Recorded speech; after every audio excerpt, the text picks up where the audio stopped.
Okay. Hi all, this is day 43, July 13th, sorry.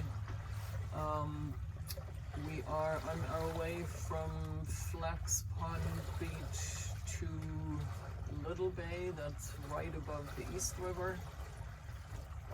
We had a little bit of a rough day, actually a rough night, so we're in a bit rough shape today, both of us. We got up at 4 in the morning yesterday. The day sailing was great. The spinnaker was flying pretty much all day with a short break in the afternoon, then again in the evening until we got to our anchorage in Flax Pond Bay, which looked like a really calm, nice little bay. What we didn't see was that there was quite a current, so when Marty put the anchor down, it pulled us so quickly by the anchor that the anchor line actually wrapped around our keels and got stuck there. And we tried different things to get it loose. In the end, Marty pulled himself hand over hand in the dinghy all the way over to the anchor that was now perpendicular, the line to the boat, still in strong current. He was then able to muscle the anchor into the dinghy, rowed back to the boat, went around the back.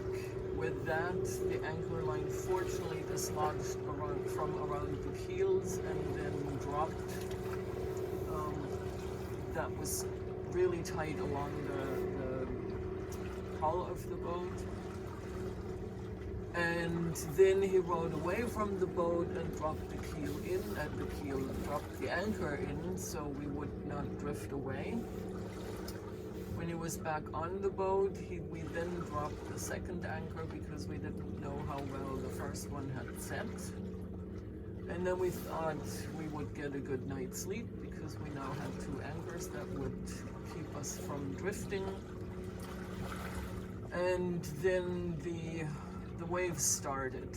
There were about 4 waves in a row that would come very in quick succession, then there was a little break, and then it would start again. And they built throughout the night to the extent that our boat was moving like crazy up and down, and the back was banging into the water, and so it was almost impossible to sleep for the first several hours until the current changed and the wind calmed down some and the noise changed.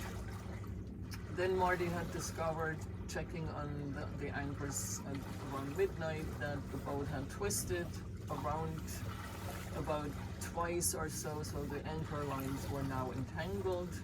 So that added to our worries, and that meant that when we got up or woke up at 6 o'clock, the first thing that we did was work on the anchors, or wanted to do was work on the anchors, because now it was calm and not this crazy up and down movement, and we were worried that when that movement starts back with tides changing, that we wouldn't be able to do any work on the anchors, pull up anything, because you couldn't stabilize yourself or hold steady anywhere when the bow is going up and down like this.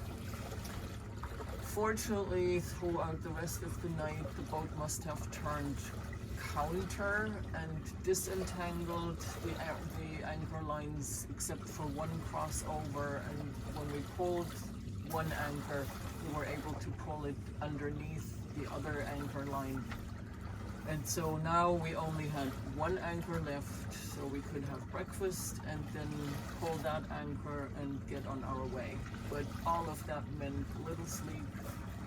Now we have little wind, but we do have the spinnaker up again, so we're moving with 2.7 or 8 knots along towards our next anchorage that hopefully will be a little quieter.